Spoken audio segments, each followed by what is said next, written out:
The storm had passed, but Manderley was quieter than ever, too quiet, like it was holding its breath. The sea outside still murmured against the cliffs, whispering secrets only the dead could understand. Amelia woke to the sound of rainwater dripping somewhere in the hall. The fire in her room had died, leaving only the faint scent of ash. For a moment, she thought she heard footsteps outside her door, slow, deliberate, as though someone was pacing, waiting. She rose, clutching her shawl tight, and opened the door. Nothing. Only the empty corridor stretching into darkness. But the air was wrong. It smelled of salt and something faintly floral, jasmine.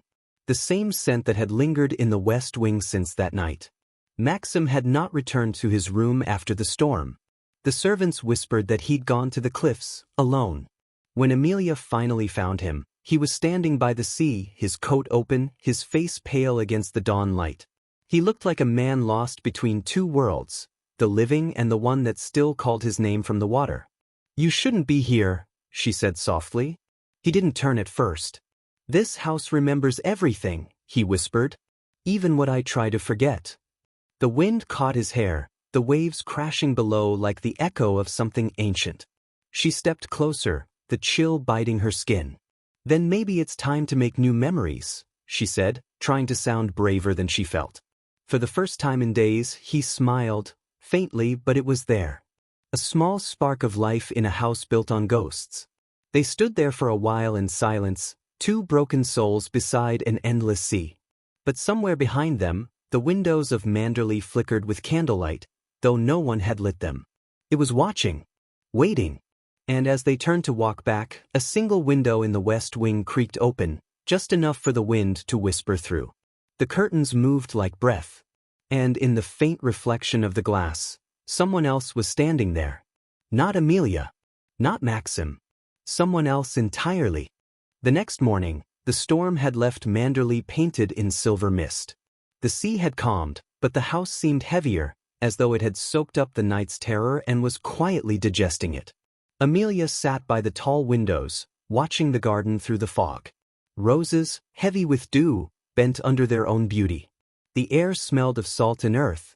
For the first time since she arrived, Manderley looked almost gentle. Almost. Maxim entered quietly, the echo of his boots softened by the carpet. His expression was lighter today, though the shadow beneath his eyes still lingered like an old bruise. He placed a small wicker basket on the table. "I thought," he said with a hesitant smile, "we could use some air. A picnic, perhaps." Amelia looked up, startled. "Outside the house." "I need to remember what sunlight feels like," he murmured. And so they went. The garden stretched endlessly behind the mansion, where the cliffs opened to rolling green fields and wildflowers that swayed like whispers. For a brief moment, it felt as though they'd escaped the curse of Manderley. They sat beneath a crooked oak, the sea far below them, the sound of gulls mingling with the gentle sigh of wind. Maxim poured tea from a silver flask, his fingers brushing hers just slightly. It was the kind of touch that says nothing and everything. "You're quiet," he said softly. "I'm thinking," she replied. "Of what?" She hesitated, her eyes tracing the waves below. "That this place doesn't want us happy." He looked at her for a long time. The breeze lifted a strand of her hair, and he reached to tuck it behind her ear. His touch lingered. "Manderley doesn't hate you," he said. "It hates what it remembers." There was something in his voice. Sorrow, yes, but guilt too. The kind that doesn't fade with time, only hides beneath politeness. He looked out toward the horizon, and for a while they spoke of meaningless things. The sea, the flowers, the sound of wind against stone. But beneath every word hung the unspoken truth, that both of them were running from ghosts, only to end up in one. When she laughed, it startled him. It was the first real sound of joy that had ever echoed through Manderley's gardens. And yet, even that laughter drew something unnatural. A chill swept across the field. The air stilled. Every bird went silent at once. Amelia looked toward the mansion, and her heart tightened. In one of the top windows, a pale silhouette stood watching. Motionless. Its outline sharp against the sun. "Maxim," she whispered. He turned, But when he looked, there was nothing there. Only the reflection of clouds. He smiled faintly, but it didn't reach his eyes. "It's the light," he said, though his voice trembled. Still, he reached for her hand again. "Don't let shadows ruin this day," he murmured. "We've both earned a moment of peace." The wind rose, wrapping around them like an invisible thread. She wanted to believe him. She wanted to forget the voice that still whispered her name at night. So she smiled. And for a moment, just one, the world stopped haunting them. They talked until the sun dipped behind the cliffs, painting everything gold. He told her about his childhood, how he used to run barefoot through these fields. She listened, imagining a younger version of him, freer, unbroken. It was the first time she saw him laugh, and when he did, she realized how much she wanted to keep that sound alive. But as the light faded, the warmth died too. The mist began to roll in from the sea again. Amelia turned back toward the house, and her breath caught. In the fog, Manderley's outline looked different, taller, darker, its windows glowing faintly like watching eyes. Maxim noticed her staring. "What's wrong?" She shook her head. "It's just, from here, it looks alive." He said nothing. His silence was answer enough. By the time they walked back, the path had disappeared under mist. Every step toward the house felt heavier, colder. Somewhere, faintly, she thought she heard music, an old piano, distant and uneven. When they reached the terrace, the door was already open. No servant in sight. Only the empty echo of the piano that had stopped playing before they entered. The scent of jasmine filled the hall again. Stronger this time. And as they crossed the threshold, the wind slammed the door shut behind them. Amelia's heart jumped. She looked at Maxim, but his eyes were fixed on the staircase, wide with disbelief. Because on the top step lay the silver hairbrush. Wet, as though it had been in the rain. The fog didn't leave Manderley that evening. It clung to the windows like a second skin, breathing in and out with the pulse of the sea. The house was quiet, too quiet, as if listening. Amelia changed into her nightgown, white cotton, buttoned to the throat, her hair loose for the first time. It fell in soft waves over her shoulders, catching the firelight. She tried reading, but the words blurred. Every page seemed to hum with the same unspoken warning, "Don't stay here." Then came the knock. So, measured 3 times. She opened the door, and there was Maxim. He stood in the corridor, still dressed from earlier, dark waistcoat, sleeves rolled to his forearms, hair damp from the mist. His eyes carried that storm again, not of anger, but of memory. "I couldn't sleep," he said. She stepped aside, and he entered. The air between them felt fragile, like glass about to break. For a while, neither spoke. The fire crackled, painting gold across the walls. Finally, he said, "Do you ever wonder what a house remembers?" Amelia tilted her head. "You mean, the people who lived here?" He nodded slowly. "Every word, every secret, every sin. I think the walls keep them.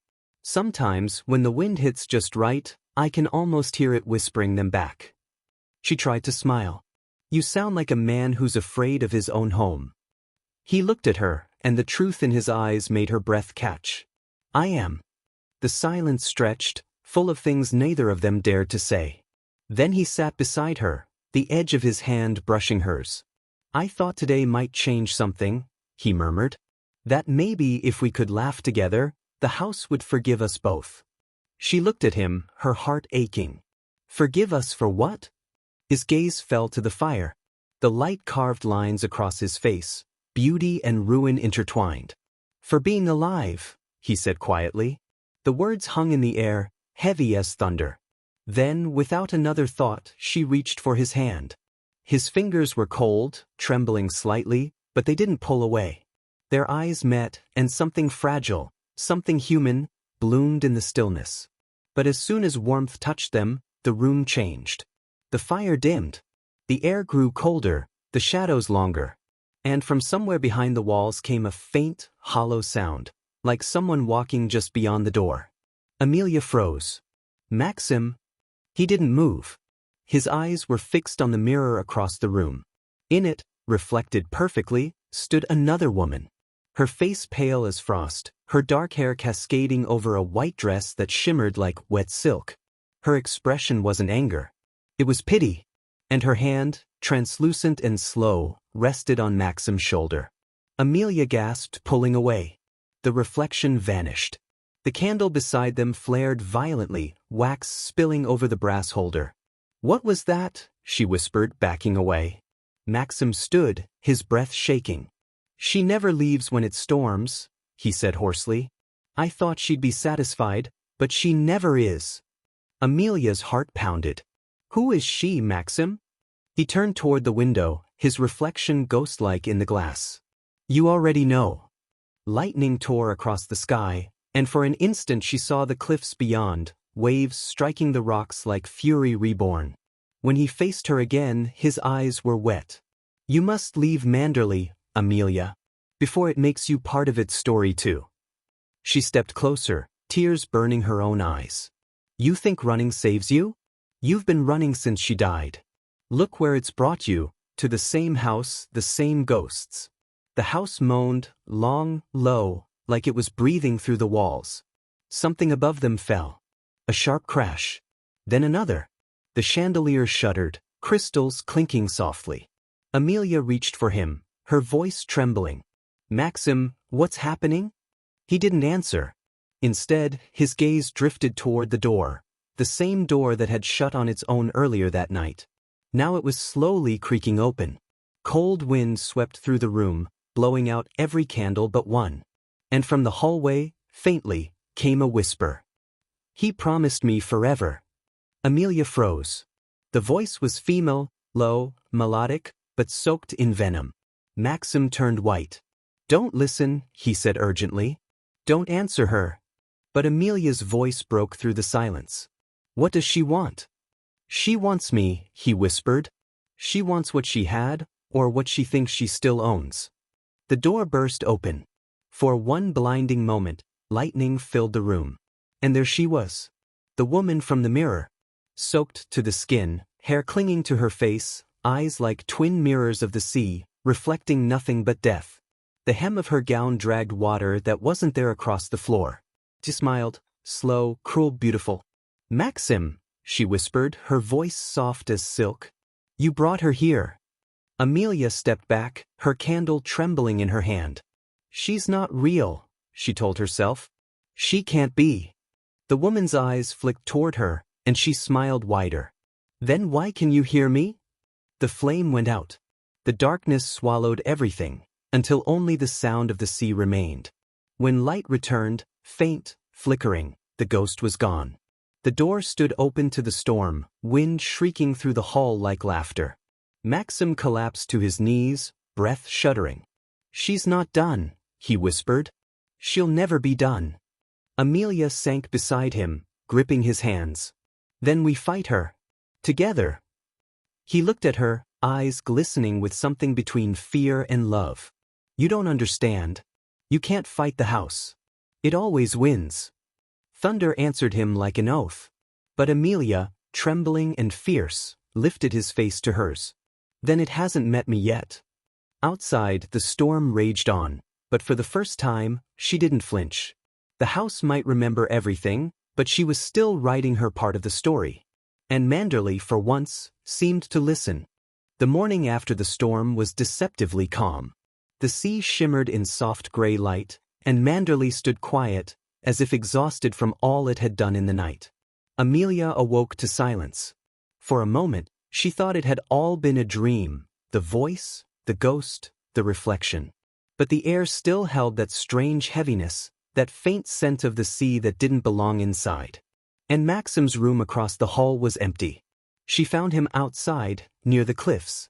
His coat fluttered in the wind, his face pale, eyes fixed on the restless water below.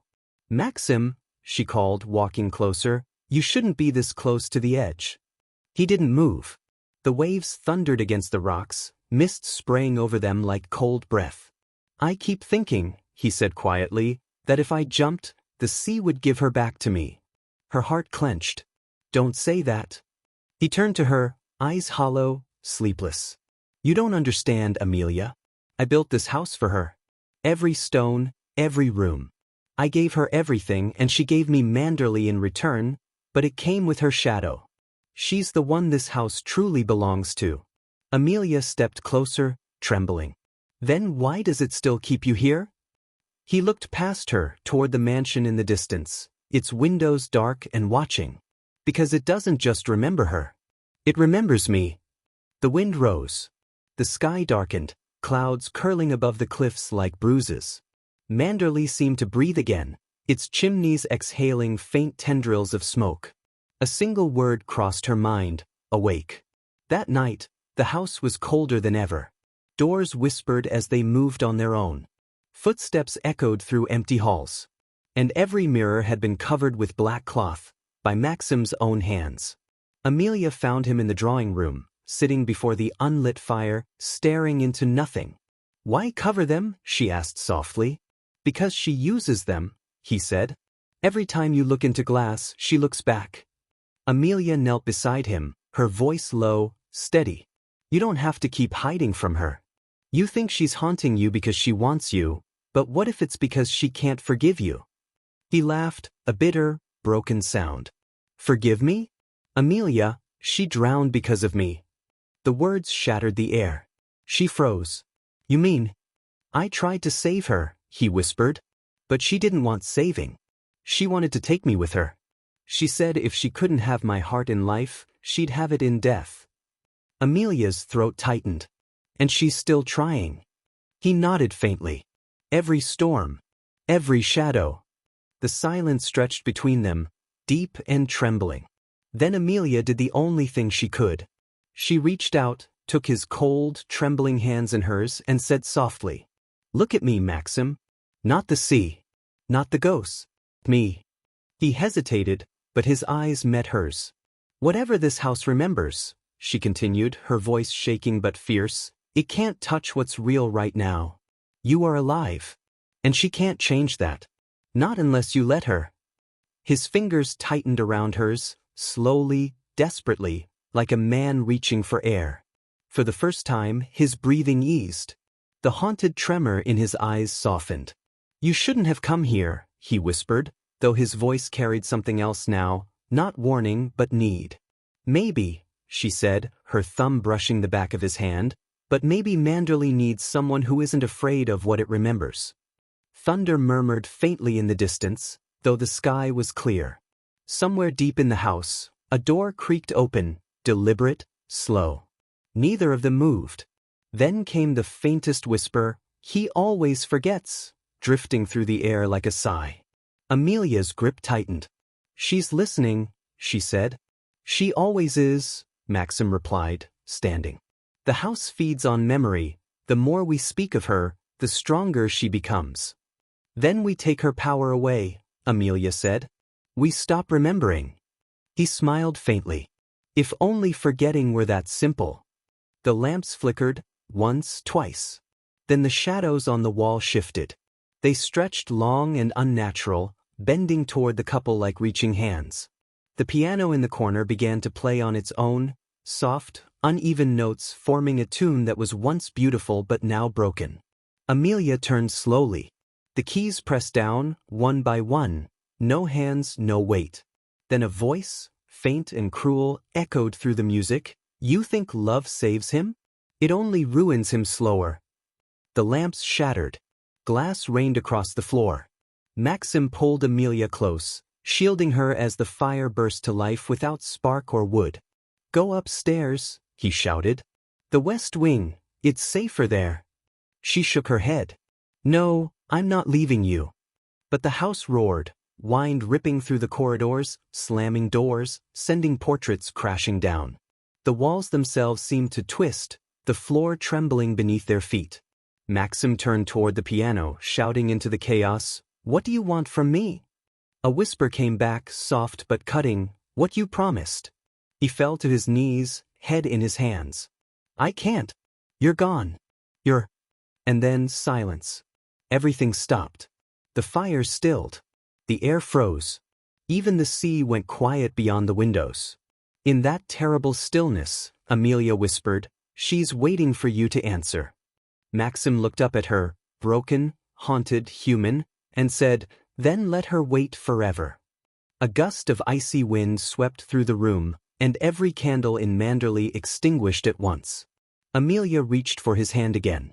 Her fingers brushed his skin, and this time it wasn't cold. For a single moment, it felt like the house had exhaled, tired, almost mournful.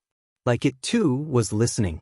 But as she turned toward the darkened hallway, she saw something glinting at the far end. The silver hairbrush. What? Waiting. The storm hadn't begun yet. But she could feel it coming. The storm had softened to a whisper. Rain traced the windows in trembling lines, the last echoes of thunder fading somewhere far beyond the cliffs. The fire still burned in the hearth, weak and uneven, like the last breath of something once fierce. Amelia still held Maxim's hands. Her touch was gentle but steady, her eyes locked on his as if willing his ghosts to quiet. "You don't have to keep fighting the past alone," she whispered. Her words trembled like glass but carried something stronger, faith. He looked at her, that same storm reflected in his eyes, and for the first time in so long, something inside him softened.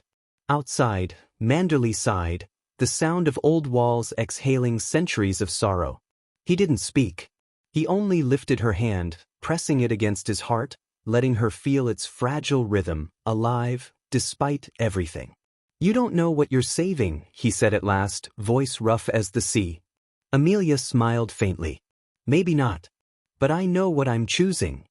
The silence that followed wasn't empty.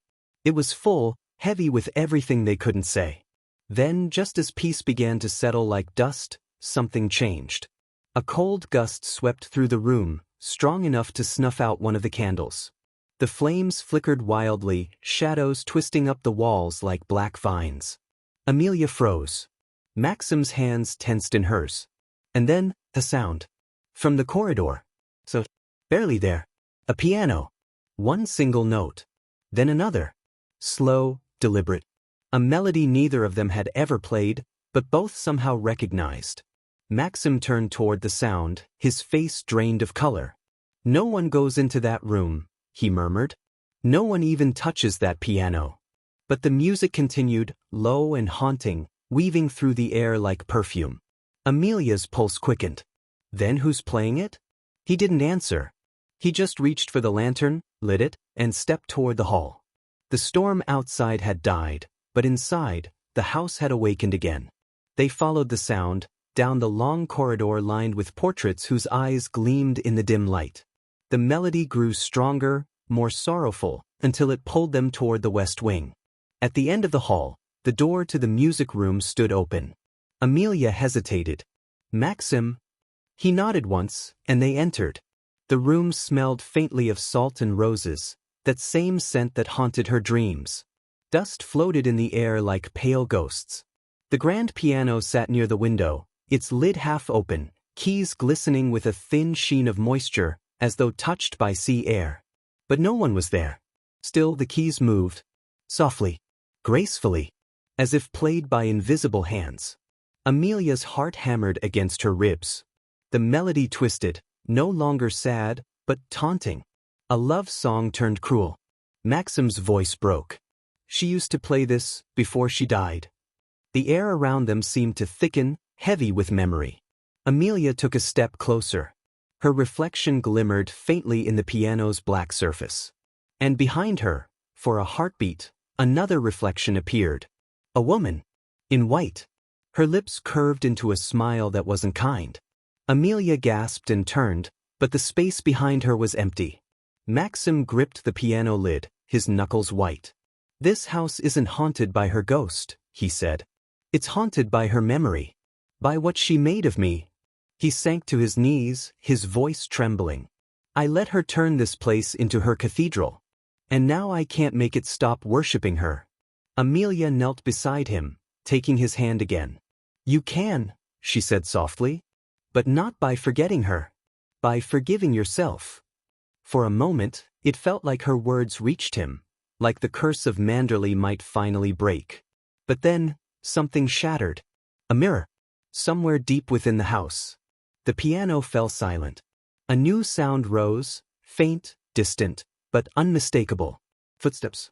coming down the staircase. Maxim and Amelia turned toward the hall, fear tightening between them like a shared breath.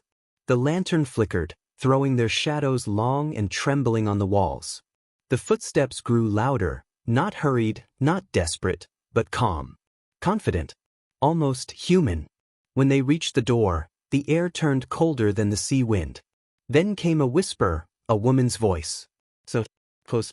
You don't belong here. Amelia's hand gripped Maxim's arm. Did you hear that? He didn't respond. He was staring at the open doorway. Lightning flashed through the window, and in that brief light, Amelia saw her. The woman in white. Standing in the doorway. Her hair clung to her face as if still wet from the sea. Her eyes, cold, unblinking, locked on Maxim. And she smiled. The storm outside began again. The windows rattled. The piano keys slammed down with a violent chord, as if struck by unseen fury. Amelia stumbled back, her breath sharp and shallow. Maxim. But he didn't move. His face was pale, his expression unreadable. Then, suddenly, the woman was gone, vanished between one flash of lightning and the next. Only the scent of roses lingered. Maxim's voice broke through the silence, low and ragged. She's trying to tell us something. Amelia shook her head. Or warn us. He looked at her, and for the first time, fear filled his eyes. No, not warn. Remind. Remind that what began here hasn't ended. The wind howled through the shattered window, extinguishing the lantern. The fire in the hearth died at once, plunging the room into darkness. From somewhere deep in the house, a clock began to chime, slow, hollow, echoing. 12 times. Midnight. Fin. Amelia's voice trembled. Maxim, what does it mean? He looked toward the darkness beyond the door, his jaw tightening. It means, he said, Manderley's awake again. And as the final chime faded into silence, a faint light glimmered from the cliffs outside, a single lantern swaying near the old boathouse. The same boathouse where she died. Amelia's breath caught. Maxim's expression turned to dread. She's calling us, he whispered. Then the wind carried a sound through the open window, soft, melodic, unmistakable. A woman's voice, humming the same tune that had played moments ago on the piano. The melody of the dead. And then, in the flicker of lightning, Amelia saw the impossible. A silhouette walking along the shore, lantern in hand, her white gown flowing in the storm. The dead were no longer waiting. They were returning. They were returning. Amelia stood frozen by the window, rain streaking down the glass like tears. Her breath fogged the pain, and for a moment, it looked as if the storm outside was breathing with her, the sea inhaling, the wind exhaling, the night alive. Below, on the jagged path leading to the boathouse, the lantern swung, side to side, steady and deliberate. The figure holding it walked as though the waves themselves parted for her. Every step shimmered faintly in the lightning, every movement deliberate, graceful, human, yet not. Amelia's pulse thundered in her throat. Maxim, tell me it isn't her. He didn't answer. He couldn't. He moved closer to the window, the reflection of the ghostly light flickering in his eyes. That's the same lantern, he whispered. The one they found the night she drowned. A gust of wind tore through the chimney, scattering ashes across the hearth. The air turned sharp, metallic, the smell of salt and blood. Amelia stepped back, clutching the edge of the table. Maybe someone's down there, she said, her voice breaking between fear and denial. A servant, a traveler. No one, Maxim interrupted, his tone hollow. No one goes near the boathouse after midnight. The words fell heavy, final. Lightning tore across the sky again, and this time, Amelia saw it clearly. The figure had stopped at the water's edge. She was facing the house now, watching them. And even from that distance, Amelia could swear she saw her smile. A low groan echoed through the walls, the sound of timbers shifting, of something ancient waking beneath the floors. The portraits in the corridor seemed to quiver, their painted eyes catching glints of lightning. Then came the whisper. Soft at first, then stronger, moving through the air like the sea's breath. Come back. Amelia's heart lurched. Maxim, did you hear that? He didn't move, but his hand found hers, gripping tight, grounding her, though his own fingers were cold as stone. The whisper came again, closer now, no longer drifting but inviting. Come back to where it ended. The flames in the fireplace flared suddenly, bright blue for a heartbeat, before vanishing altogether. The room fell into blackness, save for the pale light from the window and the lanterns swaying down by the sea. Something shifted behind them. A floorboard creaked. Amelia turned sharply. Nothing. Only shadows. Then, another sound. What? Like footsteps across stone. Her throat tightened. Maxim. She turned and froze. From the far end of the room, near the old mirror that had cracked earlier, a reflection moved. Not theirs. A woman in white, standing perfectly still behind the fractured glass. Her head tilted. Her lips parted. And though the storm roared, Amelia heard her voice, as clear as if she stood beside her. You took what was mine. The mirror split wider with a sharp crack, shards falling to the floor like rain. The room trembled. The air turned icy. Maxim stumbled back, eyes wide with horror. It's her! The wind howled through the open window, lifting curtains like sails.